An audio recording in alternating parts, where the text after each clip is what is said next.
Арыбаңыздар, ардактуу биздин YouTube каналыбыздын угармандары, Гапыр Мадаминов агайыбыздын Устаттык өнөрү китебинен номер 21 сабак.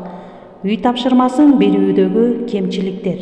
Сабакта окуучуларга үй тапшырмасын берүү тууралуу кеп курабыз. Сабакты даярдаган Салтанат Бейшенова, Талас облусу. Агай айтат: "Мен көп жылдык педагогикалык тажрыйбамда эксперименттердин натыйжасында төмөнкүлөрдү байкадым" дейт. Айрым өз ишинин устаты чыгаан мугалимдер сабакты жакшы өтүп эле калбастан, үй тапшырмасын учурунда туура, рационалдуу берип, окуучуларды мыкты билим алуусуна жетише алат. Көңүл буруңуздар, урматтуу кесиптештер. Бирок эң өкүнүчтүүсү, дейт агай, көпчүлүк мугалимдер, айрыкча жаш мугалимдер, үй тапшырмасын туура эмес учурда рационалдуу эмес берип, окуучулардын башын айландырат.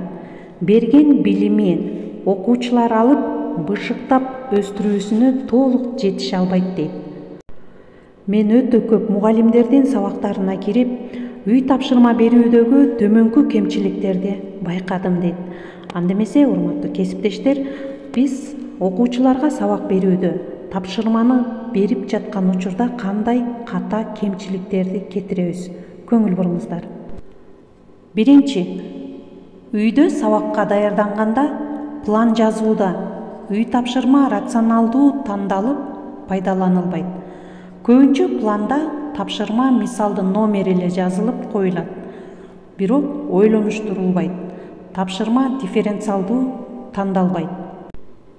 Экинчи, сабак өтүп жатып звонок болгондон кийин же болор алдында окуучулар танаписке алагды болуп турганда тапшырма берилет.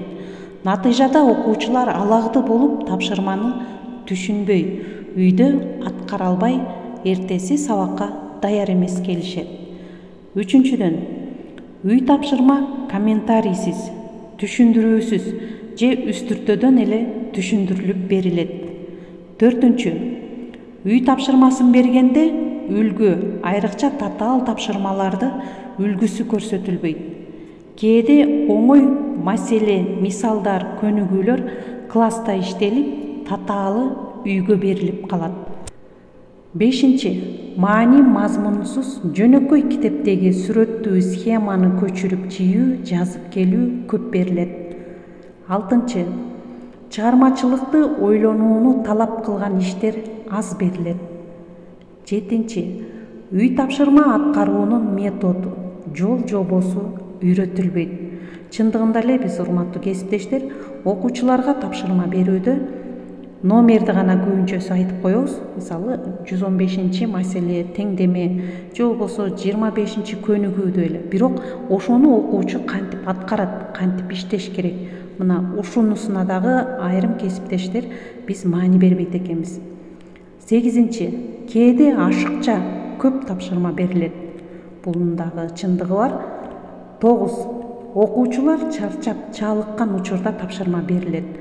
Ошол учурда айрым окуучулар танаписти уккандан кийин дагы көнүгүүлөрдү, тапшырмаларды күндөлүгүнө жазбай да калышы мүмкүн. 10. Окуучунун ою, пикири бир жерге топтолуп, кызыктырылып берилбейт.